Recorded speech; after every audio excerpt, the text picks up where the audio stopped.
चलिए, तो recording on कर दिया है मैंने, ठीक है। अभी तक तो हमने फिलहाल कुछ पढ़ा है नहीं, ठीक है। मैं इसको रिपीट कर देता हूँ आपकी वीडियो के लिए, ठीक है। इफेक्टिव स्पैन ऑफ बीम आप समझ ही गए हैं। इफेक्टिव स्पैन सबसे पहला क्लॉज है हमारा, ठीक है। तो आज हम आईएस कोड के सारे प्रोविजंस पढ़ेंगे डिजाइन ऑफ बीम के लिए। तो क्लॉज 22.2 पेज 34 यहाँ से हमने स्टार्ट किया है। अपने आईएस कोड खोल के रखिएगा, ठीक है। तो सिंपली सपोर्टेड बीम का इफेक्टिव स्पैन के लिए आज सबसे पहले बात करेंगे हम, ठीक है। यहाँ पर आप सिंपली सपोर्टेड का मैंने आपको समझाया है यहाँ पर, ठीक है। तो एल क्लियर क्या होता है आपका, सपोर्ट के फेस से जो डिस्टेंस होता है वो होता है एल क्लियर, ठीक है। एल क्लियर किसके लिए यूज करते हैं, सबको याद होगा, यू के लिए, हम शेयर के लिए यूज करते थे एल क्लियर, है कि नहीं। तो एल क्लियर भी हमारा इंपॉर्टेंट है। इफेक्टिव डेप्थ किसके लिए यूज करते हैं, बेंडिंग मोमेंट के लिए क्या यूज करते हैं हम, इफेक्टिव डेप्थ, ठीक है। इफेक्टिव डेप्थ भी हमारा इंपॉर्टेंट है, ठीक है। एल क्लियर गिवन हो या एल इफेक्टिव गिवन हो, दोनों में से ही हम जो भी हमें यूजफुल वैल्यू होगी वो हम निकाल लेंगे, है ना। तो एल क्लियर से हम एल इफेक्टिव से कैसे पहुंचेंगे, हमें एल क्लियर गिवन होगा तो हम दो वैल्यू निकालेंगे, एल क्लियर प्लस डब्ल्यू, ठीक है। डब्ल्यू क्या है, विड्थ ऑफ सपोर्ट, और L clear plus B, B क्या है, इफेक्टिव विड्थ, ठीक है। या तो हम एल एन लेंगे, ये एल एन है कि नहीं। एल एन क्या है आपका, एल क्लियर से हम यहाँ सपोर्ट की मिड तक गए और यहाँ से हम सपोर्ट की मिड तक गए, और टोटल सपोर्ट का जो विड्थ है वो डब्ल्यू है। तो डब्ल्यू बाई टू यहाँ पर, डब्ल्यू बाई टू यहाँ पर, तो एल क्लियर प्लस डब्ल्यू हो गया, ठीक है। और एक होता है एल क्लियर प्लस डी। तो दोनों दोनों में से जो मिनिमम वैल्यू होगी, दोनों में से जो मिनिमम वैल्यू होगी उसको हम क्या मानेंगे, इफेक्टिव डेप्थ, क्या मानेंगे उसको, इफेक्टिव डेप्थ। और इसी से हम बेंडिंग मोमेंट निकालेंगे, ठीक है। और ये याद रखना, शेयर के लिए हम एल क्लियर यूज करते हैं, ठीक है। तो ये तो दो चीजें ध्यान रखना, स्मॉलर यूज करना है एक तो, ठीक है, स्मॉलर वैल्यू यूज करनी है हमें, और दूसरा इफेक्टिव डेप्थ किसके लिए यूज होती है, बेंडिंग मोमेंट निकालने के लिए, ठीक है ना। चलिए आगे बढ़ते हैं, ठीक है। effective span of beam is taken as the least of the following, ठीक है। clear span plus effective depth या फिर center to center distance between the support, वो क्या हो गया, L clear plus width of support, ठीक है, समझा दिया मैंने आपको। चलिए अब कंटिन्यूस बीम क्या होता है बोलेंगे। देखिए क्या होता है, आपका बिल्डिंग जो बनती है ना, ऐसे बनती है, समझ लीजिए ये आपका बीम होता है और ये बहुत सारे कॉलम होते हैं, ठीक है। समझ लीजिए ये वो फ्लोर है जहाँ पे आप खड़े हैं, ठीक है। तो यहाँ पर क्या हो गया, यहाँ पर एक सपोर्ट है, यहाँ पर एक सपोर्ट है, और बीम खत्म नहीं हुई, वहां पर बीम आगे बढ़ते जा रही है, ठीक है। तो जब दो से ज्यादा सपोर्ट्स होते हैं और बीम सपोर्ट से खत्म नहीं होता, वो सपोर्ट से आगे बढ़ता ही जाता है, उसको क्या बोलते हैं हम, कंटिन्यूअस बीम, क्या बोलते हैं उसको, कंटिन्यूअस बीम, ठीक है। स्लैब भी आपका कंटिन्यूअस बीम की तरह एक्ट करता है, कैसे, जैसे ये आपका एक बीम है और ये आपका एक बीम है, ठीक है। स्लैब इसके ऊपर ऐसे बैठता है, ठीक है, ऐसे बैठता है को समझा दूंगा मैं, ठीक है।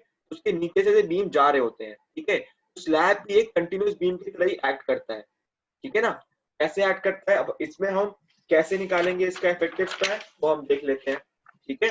चलिए, in case of continuous beam or slab, if the width of support मतलब w, ठीक है, w is less than 1/12 of clear span, बहुत important, clear span, effective नहीं, clear span, then the effective span is taken as in a, मतलब ऐसे समझ लीजिए, मैं अच्छे से बनाता हूँ, ऐसे ये आपका बीम है, ठीक है, और इसके नीचे आपके सपोर्ट्स है, ठीक है, और ये आपका एल क्लियर है, ठीक है। आपको इस वाले सेक्शन का आपको इफेक्टिव स्पैन चाहिए, और यहाँ पर जो इसका विड्थ है ना, तो W है, is less then clear span by 12, clear span by 12, ठीक है, इज लेस देन दैट। तो हम कैसे निकालेंगे इसका इफेक्टिव स्पैन, ऐसे ही जैसे हमने फर्स्ट में निकाला था, ठीक है। L क्लियर प्लस W और L क्लियर प्लस D दोनों का जो मिनिमम होगा वो इसका आंसर आ जाएगा।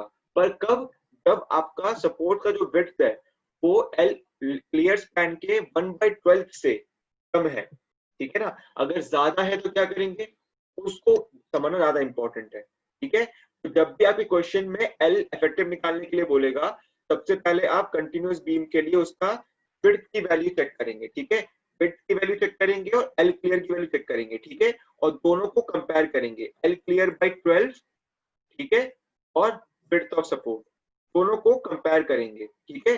अगर width of support is less then L clear by 12, तब आपका जो इफेक्टिव स्पैन का फॉर्मूला है वो वही होगा जो आपका सिंपली सपोर्टेड के लिए था।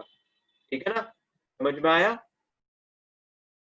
ठीक है, चलिए। प्रिंस यार प्लीज आप रिकॉर्डिंग देख लीजिएगा, ठीक है? वैसे भी 2 बार रिपीट कर चुका हूँ मैं सेम चीजें, ठीक है ना? हम बाद में रिकॉर्डिंग देख लीजिएगा आप, ठीक है? चलिए, और बाकी आप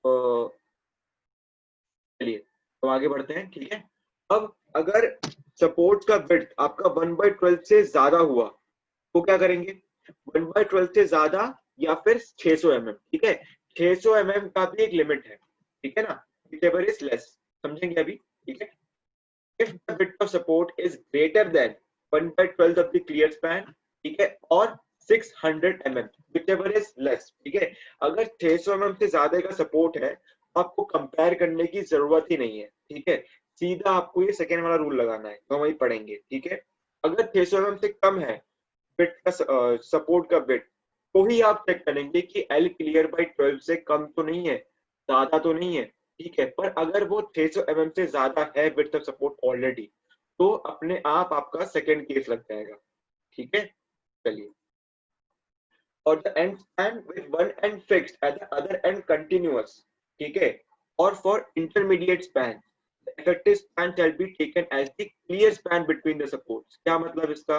देखिए, जैसे आपका यहाँ पर फिक्स्ड है, ठीक है, समझ लीजिए फिक्स्ड है, और ये आपका बीम है, और ये आपके सपोर्ट्स है यहाँ पे, ठीक है?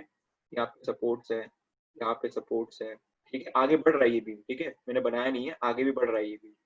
तो यहाँ पर जो इफेक्टिव स्पैन होगा, देखिए फिक्स्ड है, ठीक है, ये फिक्स्ड है, और ये कंटिन्यूअस है कि नहीं? इस बीम के आगे भी जा रहा है, इस सपोर्ट के आगे भी जा रहा है बीम, है ना? ये कंटिन्यूअस है, तो इफेक्टिव स्पैन क्या होगा आपका? इफेक्टिव स्पैन आपका सिंपली हो जाएगा एल क्लियर, ठीक है? यही आपका इफेक्टिव स्पैन के इक्वल इक्वल होगा, ठीक है? यही आपका इफेक्टिव स्पैन के इक्वल होगा। और ये कब होगा? जब आपका width of support is greater than L clear by 12, ठीक है, और 600 mm, whichever is less, ठीक है?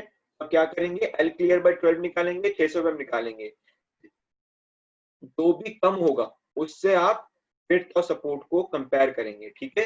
अगर विड्थ ऑफ सपोर्ट उससे ज्यादा हुआ तो आपका ये सेकेंड वाला रूल लगेगा, ठीक है? तो सेकेंड वाले रूल का पहला रूल क्या है?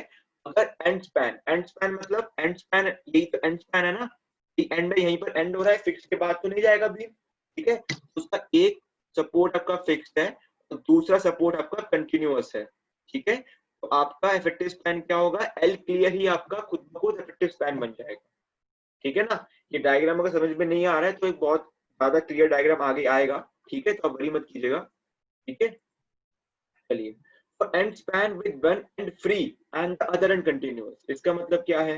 ये समझ लीजिए कि आपका बीम है ये, ठीक है? यहाँ पर एक सपोर्ट है, ठीक है, और यहाँ पर एक सपोर्ट है, ठीक है?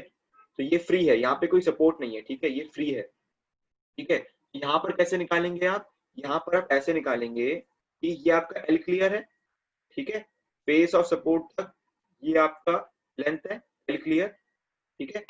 तो एल क्लियर, ठीक है, प्लस d/2, ठीक है, और एल क्लियर प्लस width/2, ठीक है, इन दोनों का मिनिमम, ठीक है?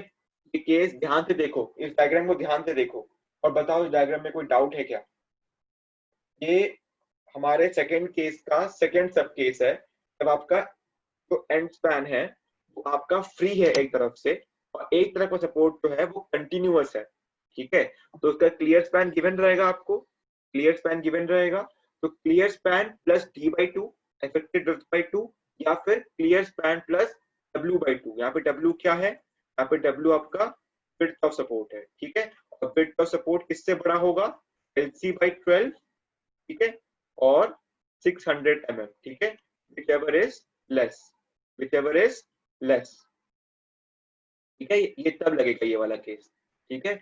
अब डायग्राम देखिए तो मैं डाउट देखता हूँ, ठीक है?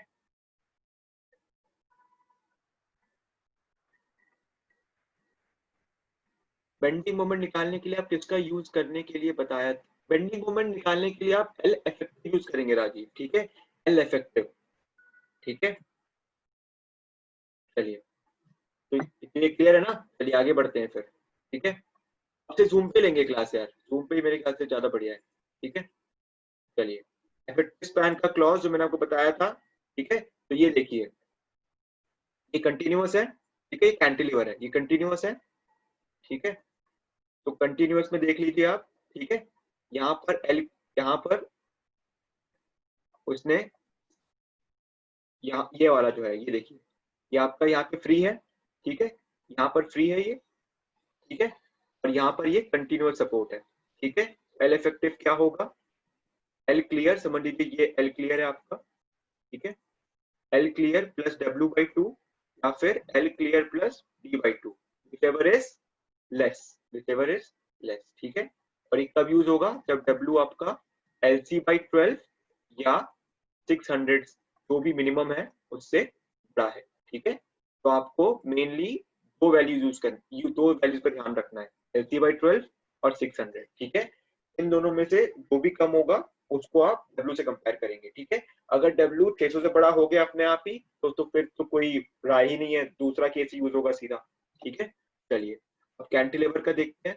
अब अगर देखेंगे जो कंटिन्यूअस स्लैब है, कंटिन्यूअस बीम है, कंटिन्यूअस बीम में सेकंड केस था कि आपका एंड स्पैन में ये फ्री है और ये कंटिन्यूअस है ना। तो ये एक तरीके का कैंटिलीवर तो बन गया, एक तरीके का ये कैंटिलीवर तो बन गया, है ना। तो अगर ये कैंटिलीवर ही बन गया तो ये वाला जो केस है, ये सेम केस आपका कैंटिलीवर में लग जाएगा, है कि नहीं। अब देख रहे हो यहाँ पे, देखो सेम केस कैंटिलीवर में लगा हुआ है। क्या है? L effective, L effective is equal to clear span, ठीक है, प्लस D/2, ठीक है। Effective length of cantilever shall be taken at its length to the face of the support plus half the effective depth, ठीक है, half the effective depth। यहाँ पे W/2 नहीं है, W/2 नहीं है, क्यों? क्योंकि कैंटिलीवर तो फिक्स्ड होता है ना, समझ लीजिए आपकी दीवार के अंदर घुसा हुआ है, तो दीवार तो बहुत बड़ी होगी, है ना। कैंटिलीवर ऐसे घुसा हुआ है, ये फिक्स सपोर्ट है, फिक्स सपोर्ट का मतलब क्या है? दीवार होगी वहां पे, है कि नहीं। सिंपली सपोर्टेड तो होगा नहीं कैंटिलीवर, दीवार होगी, तो दीवार तो बहुत मोटी होगी यार, है ना। ऑब्वियसली दीवार की चौड़ाई जो होगी वो आपकी बीम के इफेक्टिव डेप्थ से ज्यादा होगी, तो W/2 लेने की जरूरत ही नहीं है यहाँ पे, है ना। कैंटिलीवर में सीधा आपका एल क्लियर प्लस D/2 कर दो आप, एल क्लियर प्लस D/2, ठीक है। तो आपको सारे रूल समझ में आ गए ना, कि आपका पेज नंबर 35 से मैं हूबहू चीजें बोल रहा हूँ, ठीक है। बस डिफरेंस ये है यहाँ पे डायग्राम आपको समझाने के लिए, ठीक है ना। तो कैंटिलीवर भी इस तरीके से समझा दिया है मैंने आपको, ठीक है ना। बस देख लेते हैं यहाँ पे क्या क्या लिखा है, ठीक है। Length of overhang plus half the effective depth, ठीक है। लेंथ ऑफ ओवरहैंग क्या है? एल क्लियर ही हो गया और कुछ नहीं, ठीक है। कैंटिलीवर है तो ये ओवरहैंग है ना, ओवरहैंग क्यों? ये एंड में सपोर्ट नहीं है, फ्री है ये, तो यही ओवरहैंग है आपका, ओवरहैंग एल सी है, ठीक है। तो एल सी प्लस D/2, ठीक है, इफेक्टिव डेप्थ बाई 2, ये आपका एल इफेक्टिव है कैंटिलीवर में, सिंपल, कोई केस नहीं, कोई आपका W से कंपैरिजन नहीं, कुछ नहीं, एल सी प्लस D/2 सीधा, ठीक है। समझ गए? ठीक है। Except where it form the end of a continuous beam, बताया था मैंने आपको। कंटिन्यूअस बीम में जो लास्ट केस था वो क्या था? जब एंड स्पैन हमारा फ्री हो एक तरफ से, एक तरफ से क्या हो आपका सपोर्ट हो उसमें, ठीक है। तो हम उसमें क्या लेते थे? एल सी प्लस W/2 या L C plus D/2, whichever is less, है ना। कंटिन्यूअस बीम के लास्ट वाले केस में तो वही बोल रहा है, except where it forms the end of a continuous beam, ठीक है। इस केस की बात कर रहा है, ठीक है। तो वहां पर हम एल इफेक्टिव कहां तक लेंगे? W/2 तक, कहां तक लेंगे? W/2, मैंने बताया था आपको, ठीक है। L C plus W/2, L C plus D/2, whichever is less, ठीक है। ये बोल रहा है एल सी प्लस W/2 वाला केस भी आप कंसिडर करेंगे अगर वो कैंटिलीवर आपका कंटिन्यूअस बीम का एंड फॉर्म कर रहा है तो, ठीक है ना। चलिए आगे बढ़ते हैं, ठीक है। चलिए, अब हम बढ़ेंगे इफेक्टिव डेप्थ। इफेक्टिव डेप्थ वैसे मैंने बता ही रखा है आपको क्या होता है, आपका बीम है, समझ लो, ठीक है। और ये आपका रीइंफोर्समेंट है, ठीक है। तो टॉप टॉप लेयर से लेकर आपका रीइंफोर्समेंट के मिड तक आपकी डेप्थ होती है, वो क्या होती है? इफेक्टिव डेप्थ, ठीक है। बताया था मैंने आपको, इतना यूज किया है हमने, है ना। क्वेश्चंस किए थे analysis of single reinforced beam में, है ना। तो उसमें ओवरऑल डेप्थ गिवन थी हमें, ओवरऑल डेप्थ से हम डी निकालते थे, कैसे निकालते थे, इफेक्टिव कवर माइनस करके। इफेक्टिव कवर मैंने बताया था आपको, बीम के बॉटम से आपके टेंशन रीइंफोर्समेंट के मिड तक क्या होता था, इफेक्टिव कवर, है ना। इफेक्टिव कवर माइनस करके हम डी निकालते थे, है ना। तो डी तो सबको पता ही है, बस यहाँ पर आपका मेरे को आपको बेसिक रूल समझाने हैं बीम्स के, तो इसलिए हम पढ़ रहे हैं इसको, ठीक है। Effective depth of a beam, the distance between the centroid मतलब mid of the area of tension reinforcement and the topmost compression fibre, ठीक है। टॉप मोस्ट कंप्रेशन फाइबर क्यों बोलते हैं इसको, तो सबको पता ही है ना, बीम ऐसे बेंड करता है ना, ऊपर कंप्रेशन होता है ना।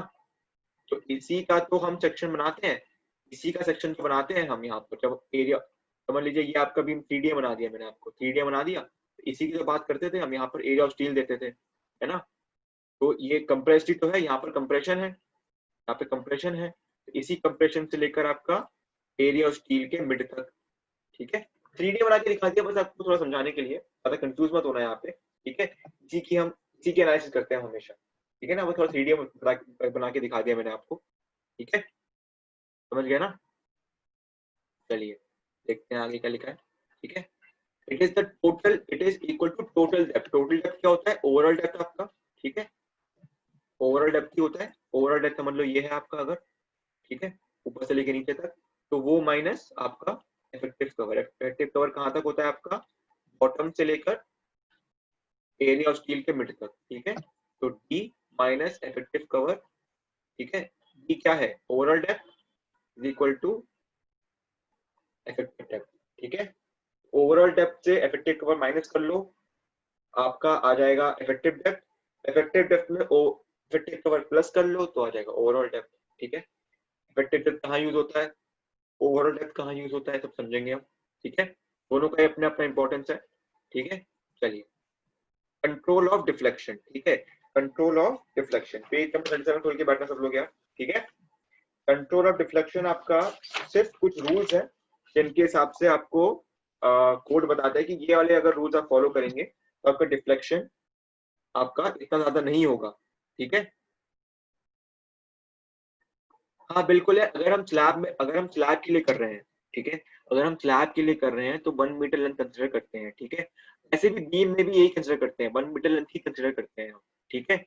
और वैसे भी 1 मीटर लेंथ की अब क्यों बात कर रहे हैं, हम तो पर मीटर लेंथ की बात करते हैं ना हमेशा। हम जब भी कोई लोड लेते हैं, यूडीएल लेते हैं, वो कैसे गिवन होता है क्वेश्चन में, 20 किलोन्यूटन पर मीटर, 15 किलोन्यूटन पर मीटर, समझ रहे हो। लेंथ तो हमेशा 1 मीटर लेते हैं ना, 1 मीटर लेना ले कोई फर्क नहीं पड़ता उससे, है ना। समझ में आया राजीव, ठीक है ना। 1 मीटर लेंथ लेना ले उससे क्या फर्क पड़ता है, हमें तो वैसे भी पर यूनिट लेंथ ही गिवन होता है क्वेश्चन में, है ना। जो भी आपका डेड वेट है कंक्रीट का, उसको हम बी और डी से मल्टीप्लाई करेंगे और हमारा पर मीटर लेंथ में आ जाएगा, ठीक है। वही तो बोल रहा हूँ ना, पर मीटर तभी तो लगता है, क्योंकि 1 मीटर लेंथ के लिए कंसिडर करते हैं हम हमेशा, ठीक है। क्योंकि जब भी आप बेंडिंग मोमेंट कैसे निकालते हो बताओ, बेंडिंग मोमेंट में आप डब्ल्यू को एल से मल्टीप्लाई करते हो, है ना। क्यों मल्टीप्लाई करते हो, क्योंकि पर मीटर लेंथ गिवन होता है ना वो, है ना, ठीक है। चलिए आगे बढ़ते हैं, ठीक है। कंट्रोल ऑफ डिफ्लेक्शन, इसमें क्या है आपका, डिफ्लेक्शन कंट्रोल करने के लिए आपका एक ही फॉर्मूला है, वो है आपका एल बाई डी, ठीक है। ये क्या है, इफेक्टिव डेप्थ, ठीक है। ये है आपका इफेक्टिव डेप्थ और ये है आपका इफेक्टिव लेंथ, ठीक है। इफेक्टिव डेप्थ और इफेक्टिव लेंथ, ठीक है, इनका जो रेशियो है, इनका जो रेशियो है, इसी से हम डिफ्लेक्शन कंट्रोल करते हैं, ठीक है। एल बाई डी, और कौन सा deflection, vertical deflection. Vertical deflection मतलब कैसा, ऐसा बीम में पहले बेंडिंग के वजह से ऐसे डिफ्लेक्ट कर गया, ठीक है। तो ये जो डिफ्लेक्शन हो रही है, ये जो डिफ्लेक्शन हो रही है, इस डिफ्लेक्शन कंट्रोल करने के लिए हम एल बाई डी रेशियो से, ठीक है। तो हमने अभी तक 3 तरीके की बीम की बात करी, simply supported beam, continuous beam, cantilever beam, ठीक है। तो इन्हीं 3 बीम्स का एल बाई डी रेशियो किससे कम होना चाहिए, ठीक है, इससे कम होना चाहिए, वो हम देखेंगे, ठीक है। कम होना चाहिए, ज्यादा नहीं, कम, ठीक है। चलिए आगे बढ़ते हैं, ठीक है। A beam and slab, the vertical deflection limit may be assumed to be satisfied if the span to depth ratio, ठीक है। span मतलब effective depth, effective span, और depth मतलब effective depth ratio, are not greater than the following. ठीक है, सब IAS code से बात कर रहा हूं मैं। ठीक है, पेज नंबर 37 खोल के बैठना। ठीक है, कोई गलती दिखे तो बताना। ठीक है, for span up to 10 metre. ठीक है, 10 मीटर के स्पैन तक, 10 मीटर के इफेक्टिव स्पैन तक हम ये रेशियोज फॉलो करेंगे। ठीक है, देखिए सेमी सपोर्टेड बीम के लिए effective span by effective depth is equal to 20। ठीक है, इक्वल टू या लेस देन इक्वल टू 20। ठीक है, लेस देन इक्वल टू 20 बहुत इंपॉर्टेंट है। ठीक है, आगे जाके आपको क्या होगा, इफेक्टिव स्पैन तो गिवन होगा आपको। ठीक है, इफेक्टिव डेप्थ गिवन नहीं होगा। ठीक है, डेप्थ गिवन नहीं होगा। ठीक है, तो शुरुआत में एज्यूम करने के लिए कि डेप्थ कितना ले हम, उसको एज्यूम करने के लिए हम ये यूज करेंगे। ठीक है, जैसे सिंपली सपोर्टेड बीम आपको गिवन होगा। ठीक है, इफेक्टिव डेप्थ आपका, इफेक्टिव स्पैन आपका 8 मीटर गिवन है। ठीक है, तो 8 metre by effective depth less than equal to 20। तो इससे हमारा एक डी की वैल्यू आ जाएगी, जिससे हम स्टार्ट कर सकते हैं क्वेश्चन को। ठीक है, और उसके बाद आगे जब एनालाइज करते हैं तो डी इससे कम आता है ज्यादा आता है वो देखा जाएगा, पर डी को स्टार्ट करने के लिए, डी का एक वैल्यू एज्यूम करने के लिए हम ये क्राइटेरिया यूज करते हैं। ठीक है, ये सिंपली सपोर्टेड बीम के लिए हो गया, effective span upon effective depth should be less than equal to 20। ठीक है, ठीक है, चलिए उसके बाद कैंटिलीवर बीम के लिए effective span upon effective depth is equal to 7। ठीक है, लेस देन इक्वल टू 7। ठीक है, लेस देन इक्वल टू, ठीक है, इससे ज्यादा नहीं होना चाहिए, लेस देन इक्वल टू 7। ठीक है ना, लेस देन इक्वल टू 7। ठीक है, और कंटिन्यूअस बीम के लिए span by effective depth is less than equal to 26, less than equal to 26। ठीक है, समझ में आ गया ना। अभी हम लोग 10 मीटर के स्पैन तक का ही बात कर रहे हैं। ठीक है, अगर इससे बड़ा हुआ तो क्या करेंगे वो देखेंगे अभी हम। ठीक है ना, ठीक है, समझ गए। अगर उससे बड़ा होगा तो क्या करते हैं हम, ये जो वैल्यूज है समझ लीजिए, इन वैल्यूज को मैंने बता दिया x। ठीक है, समझ लीजिए ये x है। ठीक है, तो इन वैल्यूज से हम मल्टीप्लाई करेंगे 10 बाई स्पैन का एक वैल्यू। ठीक है, एक फैक्टर मल्टीप्लाई करते हैं 10 बाई स्पैन। ठीक है, ये मल्टीप्लाई करते हैं, उसके बाद जो हमारा वैल्यू आता है उसको हम सेटिस्फाई कराते हैं। समझ गए। ठीक है, मैंने बताया था इफेक्टिव यार। आवाज नहीं आ रही है, बताओ आवाज नहीं आ रही है क्या। राजीव पूछ रहा है इफेक्टिव स्पैन इफेक्टिव डेप्थ में क्या डिफरेंस है, क्या किसी और को ये डाउट है। इफेक्टिव स्पैन मैंने बताया था आपको यार, इतना तो बताया मैंने। इफेक्टिव स्पैन आपका सपोर्ट्स के बीच में जो लेंथ होती है, तो राजीव ये वाला चीज ना आप खुद एक बार बुक में पढ़िएगा। ठीक है, क्योंकि यार बहुत बार बता चुका मैं इफेक्टिव स्पैन यहाँ पे। ठीक है ना, इफेक्टिव डेप्थ भी बता चुका हूँ बहुत बार। ठीक है, आगे जाके क्वेश्चंस भी करेंगे हम, जिसमें और क्लियर हो जाएगा आपको, कोई डाउट अभी भी है तो। ठीक है ना, चलिए ठीक है। तो फिर उसके बाद फॉर स्पैन अबव 10 मीटर, अगर 10 मीटर से ज्यादा का स्पैन है तो value should be multiplied, above value should be multiplied by 10 by span. ठीक है, 10 बाई स्पैन। जैसे आप समझ लीजिए आपको 12 मीटर का स्पैन है, तो आप 7 से 10 बाई 12 मल्टीप्लाई करेंगे। ठीक है, 10 बाई 12 आप मल्टीप्लाई करेंगे। ठीक है, समझ गए, समझ गए ना। चलिए आगे जाके जब क्वेश्चंस करेंगे तब समझ में आ जाएगा। ठीक है, depending upon the area of steel and stress of steel in tension reinforcement the value should be modified. ठीक है, मॉडिफाइड किससे मॉडिफाई करेंगे हम। ठीक है, हम मॉडिफाई करेंगे उसको एफएस वैल्यू से। किस वैल्यू से, एफएस वैल्यू से। कैसे, समझ लीजिए आप एएसटी निकालते थे, कैसे निकालते थे आप एएसटी, आप एएसटी निकालते थे, समझ लीजिए आप 0.36 बी इंटू एफ सी के into x u upon 0.87 F Y, इससे ए एस टी निकालते थे। ये क्या होता था, ये होता था ए एस टी रिक्वायर्ड। क्या होता था, ए एस टी रिक्वायर्ड। ठीक है, समझ लीजिए आपको ए एस टी चाहिए आपको 1000 mm का, 1000 mm का आपको ए एस टी चाहिए। ठीक है, तो आपने समझ लीजिए आपने अगर 6 बार यूज करिए करे हैं 16 mm के। ठीक है, अगर आपने 6 बार यूज करे हैं, 6 बार्स ऑफ 16 mm यूज कर लिए एएसटी देने के लिए, तो कितना आएगा इसका वैल्यू, सब लोग निकालो। 6 बार मत यूज करो, 5 बार यूज करो, ठीक है। सब लोग निकालो, अगर 5 बार्स ऑफ 16 mm ने यूज किया तो कितना आएगा, जल्दी बताओ। 1005 mm पॉइंट 3 mm स्क्वायर, ये आएगा आपका, ठीक है। तो ये क्या है, ये क्या है आपका AST प्रोवाइडेड, ठीक है। आपके तरफ से जो आपने प्रोवाइड किया है एरिया ऑफ स्टील, वो है ये, ठीक है। AST प्रोवाइडेड, ये था AST रिक्वायर्ड फॉर्मूले से आया, हमें AST रिक्वायर्ड फॉर्मूले से आया कि हमें 1000 mm स्क्वायर चाहिए। हमने प्रोवाइड किया 5 बार्स ऑफ 16 mm, ठीक है। क्या प्रोवाइड किया, 5 बार्स ऑफ 16 mm। तो उसमें कितना आया AST प्रोवाइडेड, 1005.3 mm स्क्वायर, ठीक है। तो अब इन दोनों वैल्यूज से हम एक फैक्टर निकालेंगे, उस फैक्टर का नाम होगा FS, ठीक है। क्या होगा इस फैक्टर का नाम, FS, ठीक है। इस FS के हिसाब से ग्राफ होगा जिससे आपको मॉडिफिकेशन फैक्टर निकालना होगा, ठीक है। आप इतना चिंता मत कीजिए, वो ग्राफ आपको थोड़ा सा अटपटा लगेगा, थोड़ा प्रॉब्लमेटिक लगेगा आपको, जब हम क्वेश्चन करेंगे ना समझ में आ जाएगा कैसे उससे हमें मॉडिफिकेशन फैक्टर लेना है, ठीक है। तो FS कैसे आएगा आपका, FS आएगा आपका, FS is equal to 0.58 into FY, ठीक है। 0.58 into FY into AST required, क्या आएगा ऊपर, रिक्वायर्ड, ठीक है। ये याद रखना, कभी कभी उल्टा कर देते हैं, AST required upon AST provided, ठीक है। AST रिक्वायर्ड क्या था हमारे एग्जांपल में, 1000 mm स्क्वायर, ठीक है। AST प्रोवाइडेड क्या था हमारे एग्जांपल में, 1005 mm स्क्वायर, ठीक है।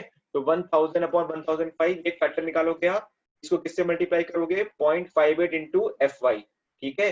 और इस FS के हिसाब से आपको एक ग्राफ दिखाऊंगा मैं अभी, इस FS के हिसाब से, और AST का जो परसेंटेज है, परसेंटेज ऑफ टेंशन रीइंफोर्समेंट, ठीक है।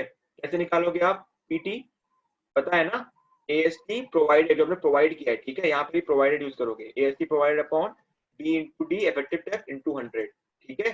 Percentage of tension reinforcement, tension, ठीक है, कंप्रेशन नहीं है, PT और FS, ठीक है। इन दोनों वैल्यू के हिसाब से आपका एक मॉडिफिकेशन फैक्टर आएगा, ठीक है। एक आएगा आपका मॉडिफिकेशन फैक्टर। तो हमारा जो पहले हमने क्या क्या वैल्यूज यूज की थी, सिंपली सपोर्टेड के लिए 20, कैंटिलीवर के लिए 7, कंटिन्यूअस की 26। तो ये जो वैल्यूज हैं इनको हम इस वाले मॉडिफिकेशन फैक्टर से मल्टीप्लाई करेंगे, फिर उस वैल्यू को हम यूज करेंगे वर्टिकल डिफ्लेक्शन आपका चेक करने के लिए, ठीक है।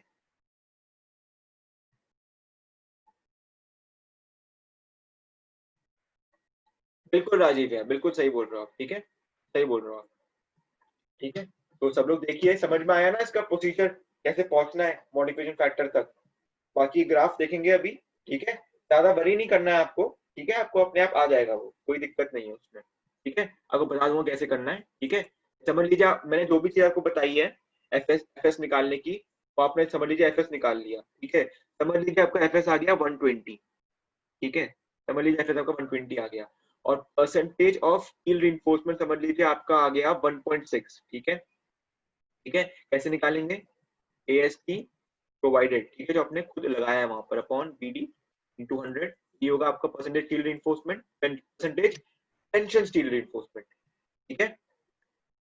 तो ये समझ लीजिए इसका आंसर आ गया 1.6 और एफएस का आंसर आ गया 120। तो कौन सा ग्राफ यूज करेंगे, ये वाला ग्राफ, ठीक है। ये तो आपके बहुत सारे ग्राफ दिख रहे हैं ना, 1 2 3 4 5, ये कौन सा ग्राफ आपको यूज करना है वो आपको एफएस के ऊपर होगा, ठीक है। एफएस समझ लीजिए आपका 120 आ गया, और परसेंटेज टेंशन रीइंफोर्समेंट आ गया 1.6 आ गया। तो क्या करेंगे, यहाँ से एक लाइन गया, ठीक है, यहाँ से आपको एक लाइन गया ऊपर, ठीक है।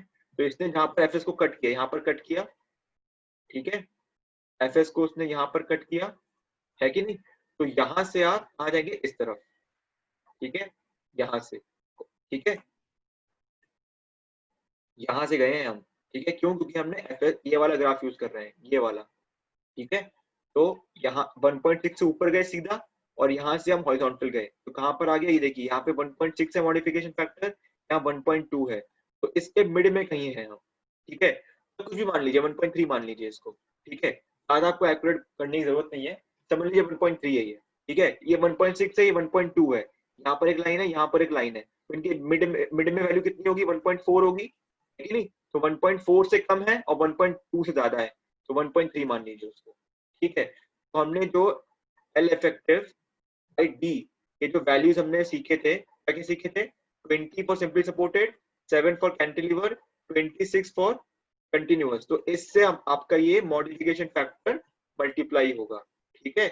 उसके बाद आप यूज करेंगे, ठीक है, समझ गए। तो ठीक है, चलिए। तो अभी यार हमारा सिर्फ 1 मिनट बाकी है।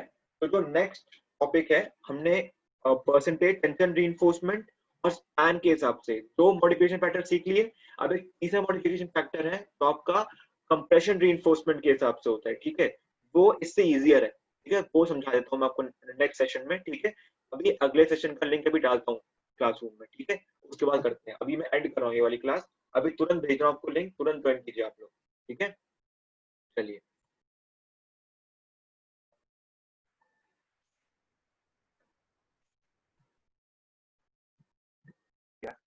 रिकॉर्डिंग स्टार्ट कर दी मैंने, ठीक है।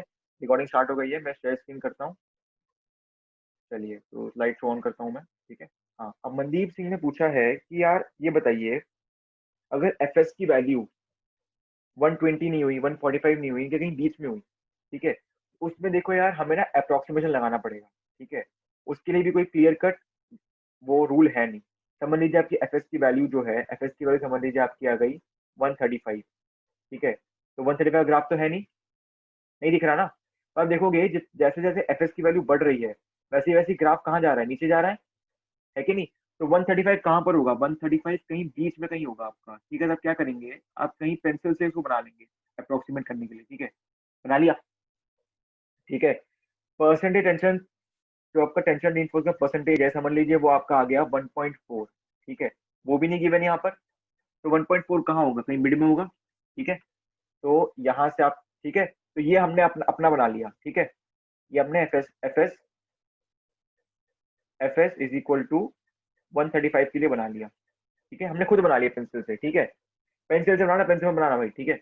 मिटा देना उसको बाद में, ठीक है। और 1.4 आपका यहाँ पर आ गया, ठीक है। तो हम वही करेंगे, यहाँ से ड्रॉ किया, कहाँ तक, अपने ग्राफ तक, जहाँ जो ग्राफ हमने अभी भी बनाया है, ठीक है। और वहां से फिर से हम ले गए, 1 मिनट, फिर से हम ले गए हॉरिजॉन्टली, ठीक है। देखिए यहाँ कहीं पहुंच गए हम, ठीक है, यहाँ कहीं पहुंच गए। तो ये फिर से 1.6 और 1.2 के बीच में है, और 1.4 से कम है, क्योंकि इनके बीच मिड पॉइंट कहाँ का क्या होगा, 1.4। तो इसको मान लीजिए 1.35, 1.32 कुछ भी मान लीजिए मॉडिफिकेशन फैक्टर को, ठीक है, समझ गए। तो ये वो वाला केस है जब एफ एस की वैल्यू भी ऐसी हो जिसका कर्व ना गिवन हो, और परसेंटेज टेंशन रीइंफोर्समेंट भी ऐसा हो जो ग्राफ में ना हो, समझ गए, ठीक है। 1 मिनट, हाँ,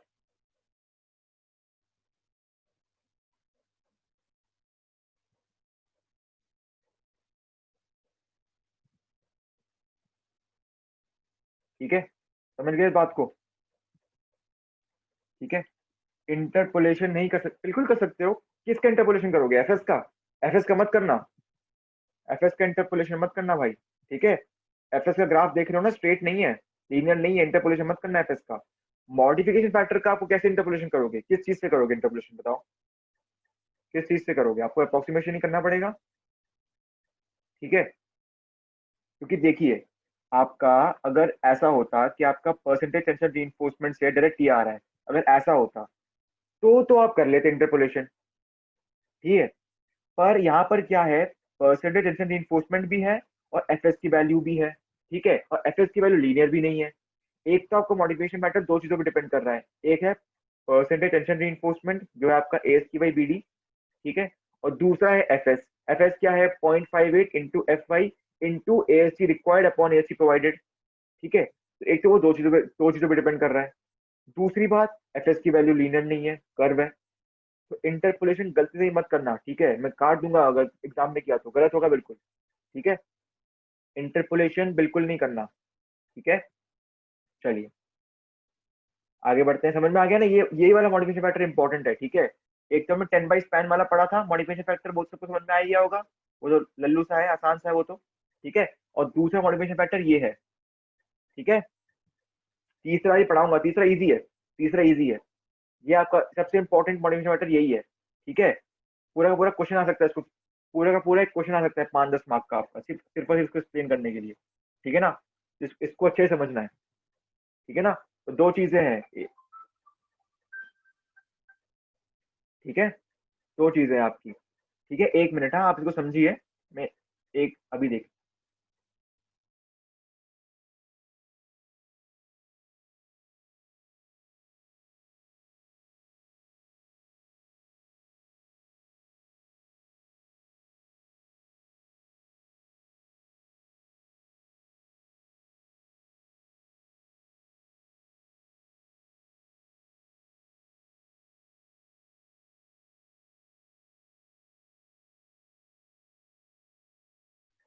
हाँ सॉरी यार, आवाज क्लास खत्म, क्लास कोई दूसरी क्लास है क्या आपकी?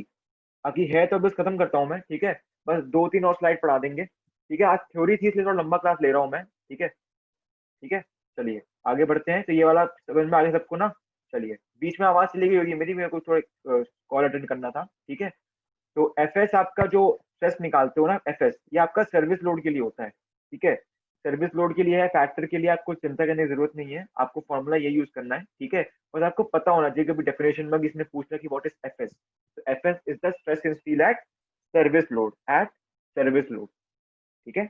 बस ये डिफाइन करने के लिए आपको कोई 1.5 से डिवाइड या मल्टीप्लाई कुछ नहीं करना उसके लिए, ठीक है। फॉर्मूला यही है, सिंपल यही फॉर्मूला है। एएससी निकालो, एएससी प्रोवाइडेड निकालो, दोनों का रेशियो लो इंटू 0.58 इंटू एफ वाई, ये कर दो, एफ एस आ जाएगा। एफ एस और परसेंटेज टेंशन रीइंफोर्समेंट के हिसाब से आपका मोटिवेशन फैक्टर आ जाएगा, ठीक है। चलिए, बहुत टाइम दे दिया स्लाइड को मैंने, ठीक है। मेरे ख्याल से सबको समझ में आ गया है। चलिए, अब कंप्रेशन रीइंफोर्समेंट के हिसाब से भी एक और मॉडिफिकेशन फैक्टर है, ठीक है। क्या आपको कुछ नहीं है, ये सिंपल है, पर ये भी लीनियर नहीं है, इसमें भी इंटरपोलेशन मत करने बैठना, ठीक है। ये भी लीनियर नहीं है, पर ठीक है। क्या होगा आपका टेंशन, आपने देखिए ये आपका बीम होता है, ठीक है। तो यहाँ पर हम, ये टेंशन रीइंफोर्समेंट होता है, ठीक है। आगे जाके जब डब्ल्यू रीइंफोर्स पढ़ेंगे ना, तो हम ऊपर भी रीइंफोर्समेंट देंगे, ठीक है। तो ये आपका होता है ए एस सी, ठीक है। इसको क्या बोलते थे हम? ए एस सी बोलते थे, area of steel and tension. इसको हम बोलते हैं ए एस सी, ठीक है। तो इसका भी कुछ नहीं है, A S C upon B D, ठीक है, इंटू 100। फॉर्मूला वही है निकालने का, बस इसको आपको area of steel in compression लेना है, ठीक है। तो ये आप निकाल लेंगे पी सी, पी सी, उसको पीटी बोलते थे, इसको हम पी सी बोले क्योंकि कंप्रेशन में यूज हो रहा है, ठीक है। तो पीसी निकालेंगे तो परसेंटेज कंप्रेशन रीइंफोर्समेंट, समझ लीजिए आपको 1% आ गया, ठीक है। तो 1% के हिसाब से आपको ऊपर जाना है, ऊपर चले गए, जहां पर उसने कट किया वहां से हॉरिजॉन्टल चले गए, ठीक है। इसे ड्रॉ करता हूँ यार, थोड़ा मैं बेकार ड्रॉ कर दिया, समझ, ठीक है। समझ लीजिए आपका वन आ गया कंप्रेशन रीइंफोर्समेंट का परसेंटेज, तो ऊपर चले गए यहाँ से, ठीक है। इस कर्व तक गए, कर्व पे पहुंच गए, ठीक है।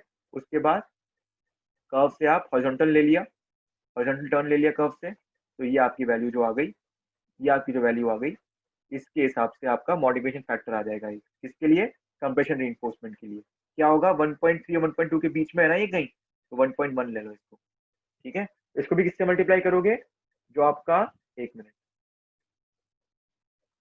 जो आपके मैंने वैल्यूज बताए थे कौन से 20 for simply supported, 7 for cantilever, 26 for continuous. तो इन तीनों से आप ये, इन तीनों में जो भी आपका बीम है उससे आप मल्टीप्लाई करेंगे मॉडिफिकेशन फैक्टर ये वाला, ठीक है। समझ में आया ये वाला कर, ठीक है।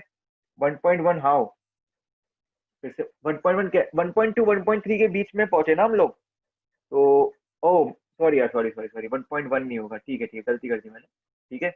1.1 नहीं होगा यार, 1.25 मान लीजिए, 1.25, ठीक है। 1.25 तो हो सकता है ना, 1.1 नहीं होगा, मुझे भी लग ही रहा था बोलते वक्त, सॉरी वो गलती करती, ठीक है। 1.25 होगा, ठीक है। समझ गए ना? हाँ 1.25 है यार, ठीक है, 1.25 होना चाहिए, बिल्कुल गौरव यार, थैंक यू बताने के लिए, ठीक है। ऐसे देखते रहना है, गलतियां करता रहता हूँ मैं कभी कभी, ठीक है। तो 1.25, ठीक है। तो इसको आप इस इन वाले वैल्यू से मल्टीप्लाई करेंगे, और ये किसकी वैल्यू थी हमारी? एल इफेक्टिव अपॉन ई इफेक्टिव, डी इफेक्टिव है, डी बोल दो, कुछ भी बोल दो, है डब्ल्यू है वो तो, ठीक है। सिम्बी सपोर्ट के लिए 20, कैंटिलीवर के लिए 7, और इसकी 26, ठीक है। समझ गए ना? अब स्लैब्स के लिए आपको जो वैल्यू होता है ना अलग होता है, जो जब स्लैब पढ़ेंगे ना हम, तब सीखेंगे स्लैब के लिए क्या वैल्यूज होती है, ठीक है। तो तीनों मॉडिफिकेशन फैक्टर समझ में आ गया ना, ठीक है। एक क्या था? 10 बाई स्पैन, ठीक है, पहला मॉडिफिकेशन फैक्टर था ये। दूसरे में क्या था? हमने एफ एस सी निकाला था, है ना, F S C is equal to 0.8 F Y into A S C required upon A S C provided, यही था, ठीक है, यही था। और उसमें दूसरा क्या निकाला था हमने? Percentage tension reinforcement. तो इन दोनों के हिसाब से हमारा दूसरा मॉडिफिकेशन फैक्टर आया था K2। मान लीजिए ये K1 है आपका पहला मॉडिफिकेशन फैक्टर, ठीक है, K1। K2 और फिर K3 था। K3 किसकी वजह से था? कंप्रेशन रीइंफोर्समेंट की वजह से। ठीक है, तो ये तीनों मॉडिफिकेशन फैक्टर को समझ में आ गए ना? अगर इनमें से कोई मॉडिफिकेशन फैक्टर रिपीट करना हो तो बता देना। ठीक है, हम आज शायद इससे आगे ना बढ़े क्योंकि आपको समझना इंपॉर्टेंट है ये। ठीक है, टेंसाइल स्ट्रेंथ, टेंसाइल स्ट्रेस किसका इग्नोर करते हैं हम? टेंसाइल स्ट्रेंथ इग्नोर करते हैं कंक्रीट का। एक्सेस तो कोई कुछ और इग्नोर तो करते नहीं हम। टेंसाइल स्ट्रेंथ कंक्रीट का इग्नोर करते हैं हम डिजाइनिंग के वक्त, क्योंकि कंक्रीट जो है टेंशन में वीक होता है, तो हम टेंशन उसको लेने ही नहीं देंगे। हम बोलेंगे कंक्रीट है ही नहीं वहाँ, कंक्रीट क्रैक हो गया। ठीक है, इसलिए इग्नोर करते हैं, क्योंकि कंक्रीट ब्रिटल होता है। ब्रिटल होगा तो टेंशन में वो सडनली टूट जाएगा। ठीक है ना, तो इसलिए हम टेंसाइल स्ट्रेंथ ऑफ कंक्रीट को डिजाइनिंग में इग्नोर करते हैं। ठीक है, modification factor K1, K2, K3, किसी को कोई डाउट है? 4-5 बंदे बोल दो क्लियर है तो हम आगे बढ़ जाएंगे। ठीक है, ठीक है, K1, K2, K3 सबको है ना क्लियर? बिल्कुल, चलिए फिर आगे बढ़ते हैं। ठीक है, क्लियर करो सब कुछ मैं। चलिए, बाकी आपकी अटेंडेंस कम होते जा रही है आप लोगों की। जो भी नहीं आ रहे हो यार, आया करो क्लास में। ठीक है, चलिए रीइंफोर्समेंट, ये मिनिमम रीइंफोर्समेंट का क्लॉज है। ठीक है, आपका जो मिनिमम रीइंफोर्समेंट है वो इससे ज्यादा होना चाहिए। ठीक है, जो भी आपका AST है, ठीक है, AST by BD should be greater than equal to 0.85, ठीक है, अपॉन FY। ठीक है, ये आपका इंपॉर्टेंट है, ये आपका मिनिमम स्टील, जैसे आप मिनिमम शीयर रीइंफोर्समेंट के लिए एक फॉर्मूला था ना, क्या था वो? ASV upon BSV greater than equal to 0.40 upon 0.87 FY। ये था ना हमारा शेयर इन्फोर्समेंट के मिनिमम के लिए, है कि नहीं? वैसे ही हमारा टेंशन रीइंफोर्समेंट के मिनिमम एरिया के लिए ये हमारा क्लॉज है। ठीक है, AST upon BD should be greater than equal to 0.85 upon FY। Percentage में करोगे तो क्या होगा? 85 अपॉन FY परसेंटेज। ठीक है, 85 upon FY percentage of BD, ये हमारा मिनिमम रीइंफोर्समेंट है, एरिया ऑफ रीइंफोर्समेंट। ठीक है, minimum area of tension steel. ठीक है, AST। ठीक है, AST upon BD minimum, AST minimum should be 85 upon FY percentage of BD, या फिर अगर आपको रेशियो में निकालना है तो 0.85 अपॉन FY। ठीक है, पेज 46 में देखना। ठीक है, पेज 46 तक पहुंच गए हैं हम लोग। ठीक है, तो पेज 46 में आपका, ठीक है, उसमें आपका ये गिवन है। ठीक है, क्लॉज 26.5.1। ठीक है, आपका फॉर्मूला वैसे पेज नंबर 47 में है। ठीक है ना, कोई डाउट इस फॉर्मूले में? हाँ, ग्रेडिंग दे दूंगा मैं। ठीक है, थोड़ा सा एग्जामिनेशन चल रहा था ना यहाँ पे, तो एग्जाम ड्यूटी में थोड़ा बिजी था मैं। ठीक है, ग्रेडिंग दे दूंगा मैं, कोई चिंता मत करो उसमें। अगर सही टाइम पे दिया है तो ग्रेड 100 से कम नहीं होगा आपका। ठीक है, तो ग्रेडिंग में दे दूंगा आपको, कोई इसमें कोई चिंता नहीं है। कोई अगर डाउट वोट होता है असाइनमेंट में तो पूछ लेना। असाइनमेंट 4 भी आपका आजकल में आपको दे दूंगा मैं। ठीक है, उसमें आपको शेयर और बॉन्ड का करना पड़ेगा क्वेश्चन। ठीक है, सही से करना उस क्वेश्चन को। ठीक है, बाकी आपका minimum area of steel reinforcement in tension, उसके लिए आपका यह क्लॉज है। ठीक है, ये minimum area of steel reinforcement है। ठीक है, आपको याद है मैंने एक क्लॉज की बात करी थी, AST लिमिटिंग। क्या की थी मैंने? AST लिमिटिंग, वो किसके लिए था?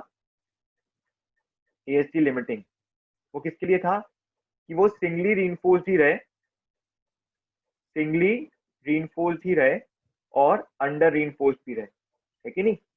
सिंगली अंडर रीइंफोर्स्ड के लिए एक AST लिमिटिंग था, तो उससे कंफ्यूज मत कर लेना इस चीज को। ठीक है ना, जब भी आप एरिया ऑफ स्टील देते हैं तो आप उसको आप इससे कंपेयर करेंगे कि आपका जो टेंशन एरिया का मिनिमम एरिया, टेंशन स्टील का जो मिनिमम है वो आपका इससे कम ना हो।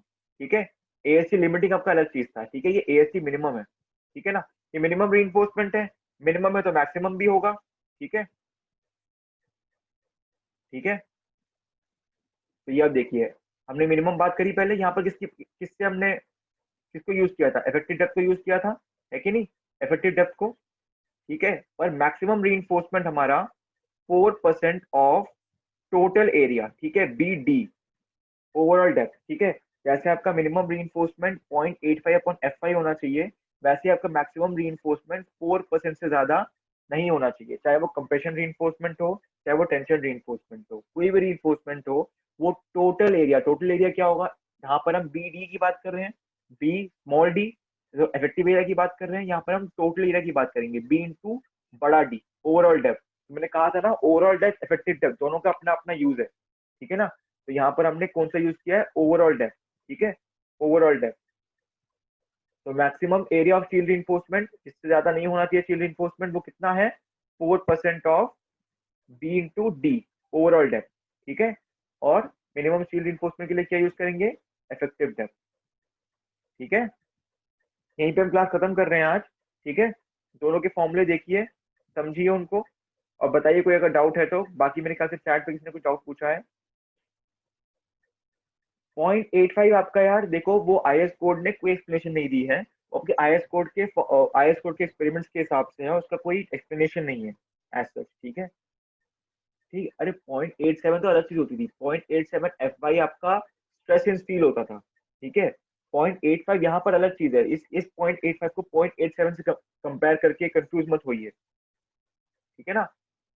तो ये मिनिमम स्टील रीइंफोर्समेंट के लिए है और ये मैक्सिमम स्टील रीइंफोर्समेंट के लिए है, ठीक है, समझ गए ना। चलिए,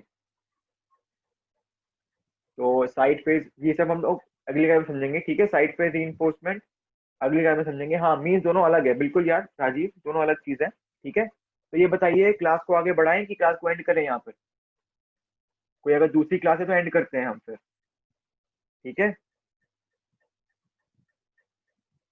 ठीक है। चैट में बता दीजिए अगर क्लास को आगे बढ़ाना है तो, अगर आगे बढ़ाना है तो हम आगे बढ़ाएंगे क्लास को, ठीक है, वरना एंड कर देंगे। चलो एंड करने के लिए बोल रहे हैं बच्चे, ठीक है। चलो बहुत हो गया आज के लिए, ठीक है, तो हम खत्म करते हैं क्लास को यहाँ पे। और बाकी सीआर कौन है, हर्षित है ना मेरे ख्याल से सीआर। हर्षित थोड़ा थोड़ा मेंटेन करो यार, ये बच्चे बहुत कम आ रहे हैं क्लास में, ठीक है। 28 पार्टिसिपेंट्स हैं, रिकॉर्डिंग तो आ जाएगी उनके पास, ठीक है, पर फिर भी डाउट्स वगैरह लाइव समझना अलग बात होती है ना। तो उनको बता देना कि क्लासेस थोड़ा अटेंड करने के। 28 पार्टिसिपेंट्स ही थे आज, बिल्कुल ठीक है, बहुत ही कम पार्टिसिपेंट्स थे आज तो, ठीक है। चलिए मैं क्लास एंड कर रहा हूँ, बाकी हम मिलते हैं फ्राइडे को, ठीक है। आज असाइनमेंट आज या कल शाम तक आ जाएगा, ठीक है ना, तो असाइनमेंट करना है सबको, ठीक है। चलिए, ओके बाय।